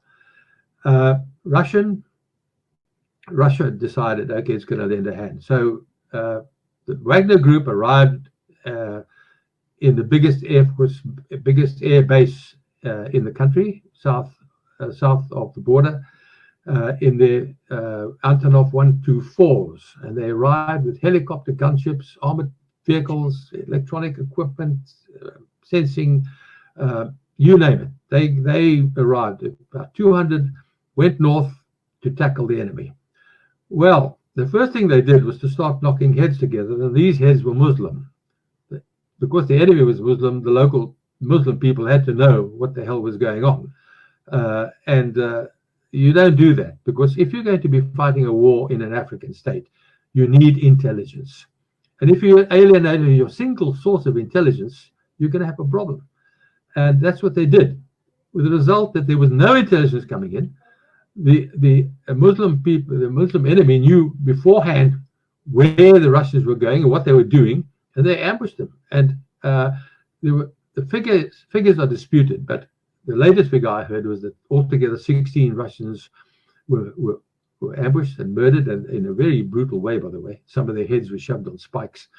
So that after 4 months, the entire Russian force pulled up sticks, went back south, got in their Antonovs, and went home. So the moral of that story is that these Wagner Group people are incredibly good at killing civilians, unarmed people especially. But when it comes to a good old fist fight and conflict in the jungles or in the desert, man to man, they're not. And this is borne out by in Libya as well. Not in the past year, they've been put on the run there as well. So their track record as fighters is suspect. So, Al, it's clear that this is just a new kind of colonization, and colonialism and colonization has come under justifiable criticism, and there are a lot of historical revisionists who've considered this to be a very ugly chapter in the history of the world, let alone Africa. But this is a new form of colonialism. And well, let me explain. Let me interrupt you in this point on the colonial thing. Yes. Central African Republic, the Russians today control the government from top to bottom. The army is under Russian leadership. Yes. Wagner Group is running the security of the nation, the security forces, their intelligence, their airports, the convoys from the north. Everything is run by Russians, and the president of the country is surrounded by troops. It's not even a colony; it's a vassal state, effectively. It's effectively there's a word for it. I forget. It's been subjugated, and there's nobody does a damn thing about it. So, what is the do the people of the Central African Republic have any means to resist this kind of thing? We know conflictual issues that are taking place there. Who are these government people who've been so completely bamboozled and paid off and offered protection in order to sell their country wholesale to the Russians? Well, it starts with the president, and they've got the entire cabinet under their command as well. So if they want a particular area which mining at the moment, they walk in and take it, and they're given full permission to do so. If you and I cannot go into the country without a valid visa, which is issued, which is not issued to tourists, tourists are prohibited. And if you don't have, as I had in getting in there, a United Nations document to allow me access to the unit to which I was embedded, I couldn't have got in either. And they were very unhappy with my presence because I asked questions about it, and I was embarrassing the UN command there for a while because I wanted to go to the headquarters of the Wagner Group, and they said they looked after me very well. Everywhere I went, I had 3 or 4 armored vehicles with 8 to 12 bodyguards, and I wasn't allowed to go anywhere. This is a serious problem. I said to them, I'd been there in 2019, that's 3 years before, and then in those days it was also quite bad, also lots of security, but we could take an escort and go and have dinner at one of the posh restaurants in town. Surprisingly, there are still a few posh restaurants. There were a few. Now, with everything closed down at sunset, you can't even go to town after dark. It's just all closed up. So I don't know what's happening to these people. They don't control anything, not even trade. The Russians tell the local traders who they can trade with. Wow. And that includes all the hardwoods that are coming out of the forest. Incredibly, some of the most beautiful forests in the world, from one horizon to another. So just explain this picture to us, because it appears this is either the president or some sort of... That's the president. That's the president. And these people who are guarding him in the camo gear... That's Wagner Group. These are Wagner Group He troops. does nothing without being surrounded without Wagner Group. And you see more Wagner Group in the background. Not all of them are armed because they like to make themselves look like the good guys. But Right. What you see is only a small proportion of the actual numbers that are there, that are present at any one time. And that applies to the few times that he ever goes into the city and that you see his picture on television or whatever. He's isolated because, as I said, there was a coup d'etat in April. There's going to be another coup d'etat one of these days. But with the Wagner Group in trenches, they're very difficult. An interesting thing here is that every time that the Wagner Group expands into another area, they take with them a lot of weapons, including artillery and explosives, and they stockpile there in case of another coup d'etat so that they can retaliate from various directions. So Wow. It is going to be difficult to overthrow that government. It'll be easier to overthrow the Mali government because there's so much dissension within the forces in authority. So, I mean, essentially, when you were there, despite being given this protection that you just told us about, you were doing no favors for the UN because they look silly by, you telling this story. They look kind of effete and incompetent. And, of course, you are in trouble with the Russians because they don't want you talking about what they're really doing over there either. How stretched are Russia, considering especially their involvement in Ukraine at the moment, and how much of their overall resources that's drawing? Well, I interviewed both the force commander and his deputy force commander. They are both United Nations people. And one of them, I won't say which one because one is gone and one has remained, indicated the arrival almost every day of flights by Antonov 124s, which is an incredibly large, it's probably the largest military freight plane in the world. And it's coming in every other day, 3-4 times a week, with mining supplies on an enormous scale. He was shocked. I said to the force commander, I said, how many mines are there in the Central African Republic? And he smiled and he said, you will not be able to count them. There are that many, which indicates an enormous level of wealth, natural wealth, that is being taken out. These planes come in with these heavy mining equipment. New mines are being set up on a scale equivalent to what is going on in South Africa in places historically. And they're taking out the resources needed for the wealth. And also, well, diamonds don't make a big supply. Well, but I mean, the only thing historically that I could even compare this to is Leopold in the Congo. I mean, it sounds as bad as him with the rubber and, cutting people's hands off if they didn't bring enough home. It's the same thing. I said that in Taka Bomb. It's blatant racism. And this is the astonishing aspect, is that we haven't heard a word of dissent from any of the African states. And they could be next. Not even South Africa, who are supposedly, such a power player at the AU. Has the AU said anything? No. Well, it's the African Union has sort of avoided this issue. But how much longer can they avoid it because of the brutality that's taking place? You see, it's AU is represented by governments, and the governments, including the Central African Republic and Mali, their representatives are there. They're not making a fuss, so nobody takes any notice. But you essentially are one of the first to highlight this iniquitous situation, and it's just as well we are, because somebody's got to say something. Now, we talked about the United Nations in Central African Republic. I must add a word there, because I was seconded to a crack Portuguese paratroop unit, the paracaidistas. Only 180 of them, but of the best fighting force that I've ever been with, and I've been covering wars for 50 years. All young, all dynamic, incredibly well motivated. If there's a problem in the country, the UN commander has enough sense to send them out to sort things out. And they've done so repeatedly. This is an example, that photograph there, of the sort of opposition they meet.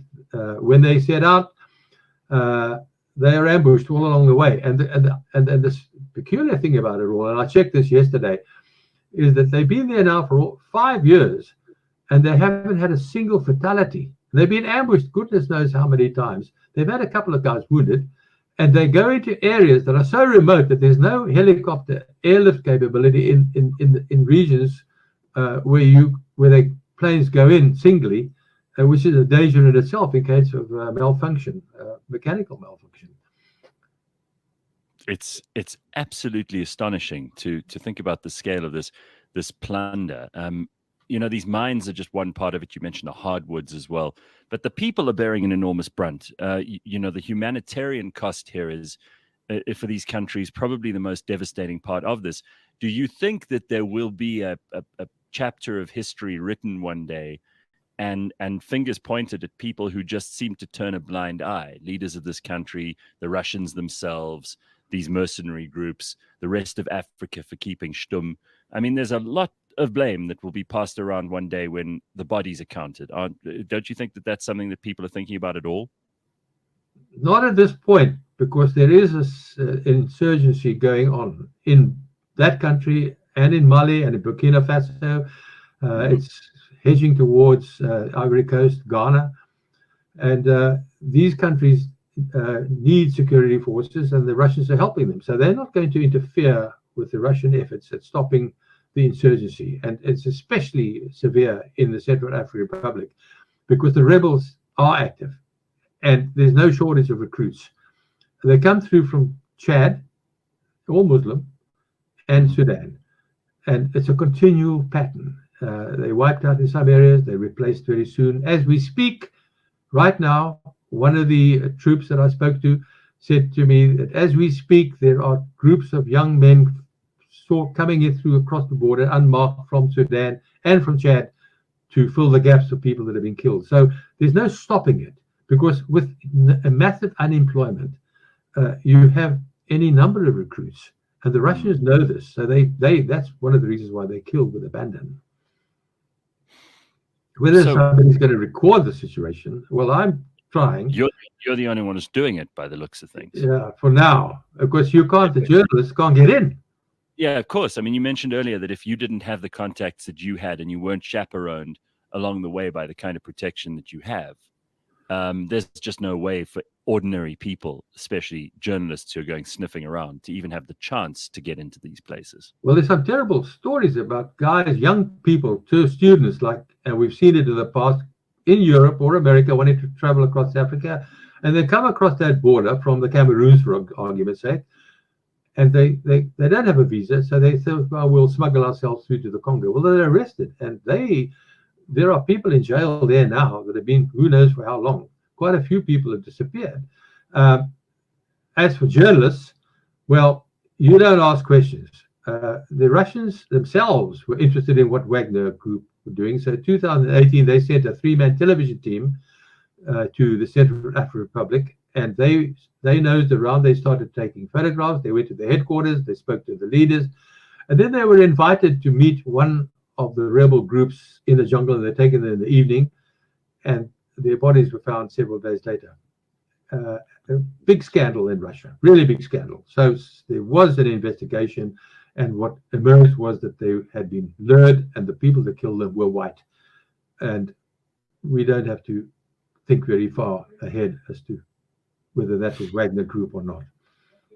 So, where power bores a vacuum, and in places like Mali, where the French are now exiting, and obviously Central, they're gone. So when there's this vacuum, this is being filled at the moment by Russia. If they cannot sustain that, it all collapses again. What does that mean for Russia?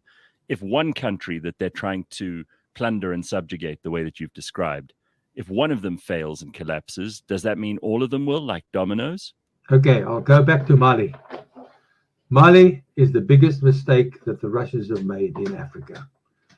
The French left in a haste. They took with them most of their aircraft. I think there's still a few aircraft around, but all their forces have left. Followed by this morning's news, they've listed all the European countries that are pulling out as well. Britain, taking with them their Chinook heavy lift helicopters, which are vital for moving troops.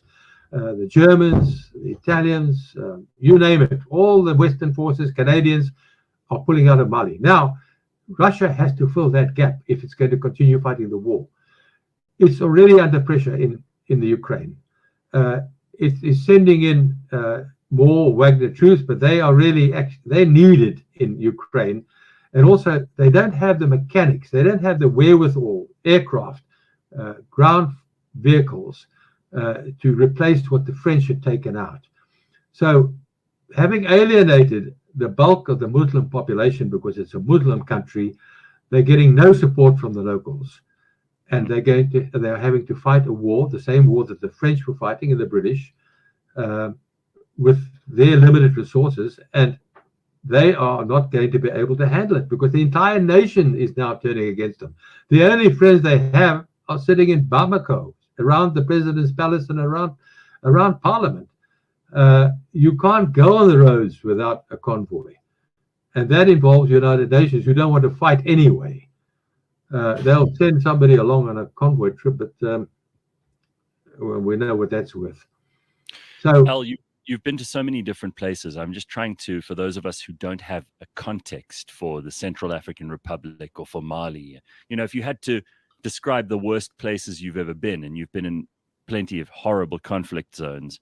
When we think of failed states, there's that failed state index that they publish every year. Where would you position these countries in terms of just how completely hollowed out the idea of any order at all happens to be? How anarchic are these places, with or without the Russians? And perhaps you can give us an idea of whether or not they're contributing either way. Well, the French and the British colonial colonies, former colonies, were very well ordered. They left, both European nations left their colonial descendants with good infrastructures, and that has persisted. But with the incursions of Islamic forces, and that's basically the root cause of the problem that's coming through now, these countries aren't able to handle the situation on their own. And whereas the French was helping them, and they've been kicked out of some of them, or they've left voluntarily from some of them, they're not able to help this on their own, which assists the Russians. But the Russians don't have the wherewithal. They don't have, the French had 5,000 well-trained troops in Mali, and the same, they had quite a hefty force in Bamako until a few years ago. So what is left is a remnant of which the European community is trying to train. But that too is a failed source, because if you take one example, last year, the top military man in Guinea attended an American training course for commanders. He went home, and the following morning launched his coup d'etat, which replaced him in power to what he is today. So you don't know who you're dealing with most of the time. They're all potentially anarchic. And of them all, the poorest and the saddest of the lot is Bangui. I cannot explain to you how pathetically poor those people are. They have next to nothing. And now they can't do business on their own. They've got to go through Russian middlemen, who, by the way, represent all the Asian countries that are taking the hardwood and so on. So it's a sort of a lost cause, and it's silent because the press, New York Times, still has to do a major feature on it, and so does the entire Fleet Street. Well, what's left, they've all moved on from Fleet Street, but you know what I'm getting at. Well, thank goodness that you're able to tell us these stories now. So what is your prognosis? I mean, you've seen in your years in the field as a journalist, you've seen how these things play out.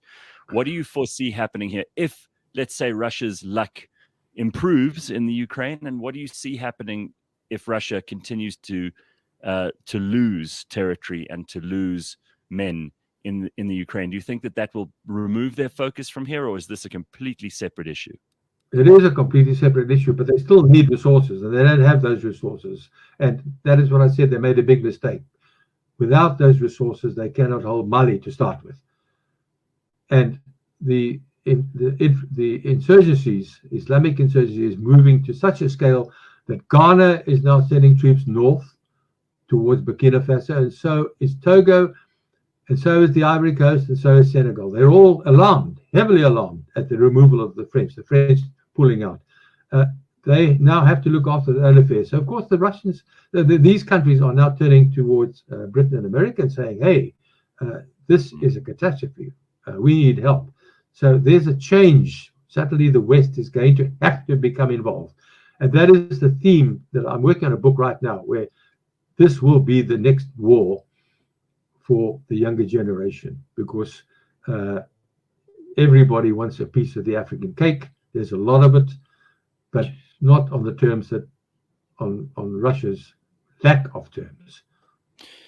It's such a sad story because, Africa has already emerged from, just got its head out of the water in terms of years and years of this kind of exploitation and plundering, and only to find themselves knee deep in it again with the Russians. And it seems to me that there isn't enough political will anywhere to prevent this. So Russia seems to, do this within their own sphere of influence in Asia, but they're now also doing it here in Africa. And we were worried about the Chinese taking advantage of African resources and buying up and leveraging, giving money and taking as security things like ports and bridges and that kind of thing.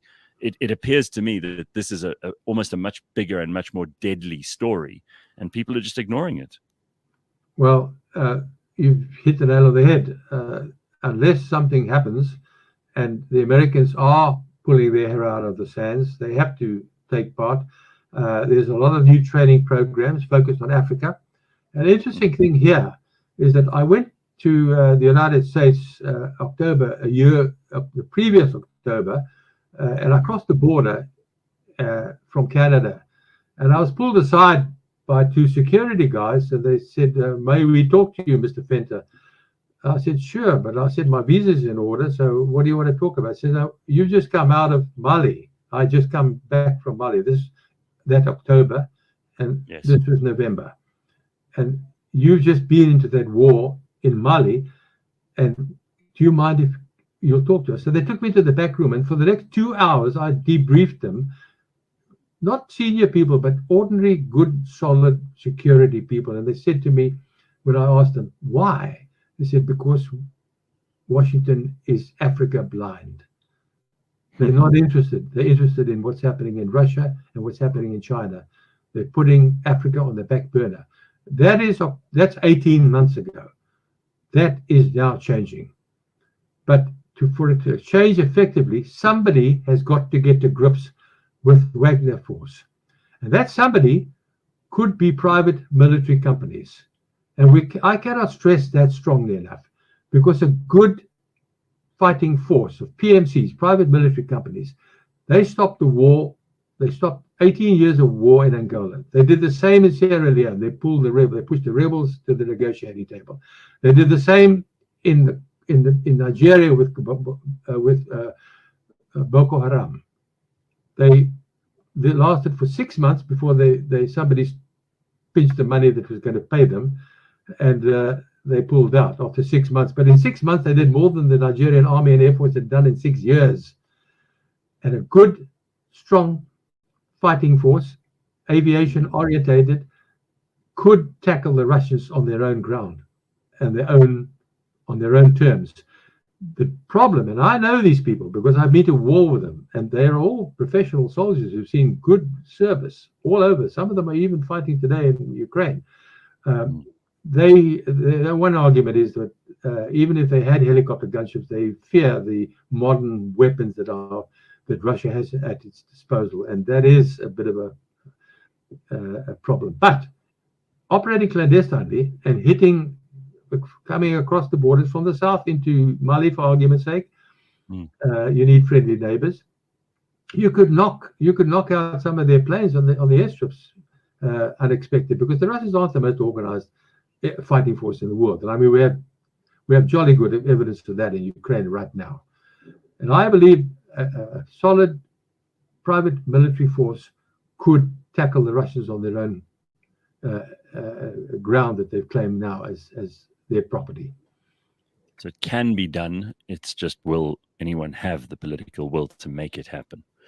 So, Al, this is frightening. I know we've only scratched the surface, but I think to expose these kinds of things, and I marvel at you going into these places. You're unstoppable. The last time I spoke to you, it appeared to me that you had decided that these days of adventuring in dangerous places were maybe coming to an end, but here you are doing even more of it.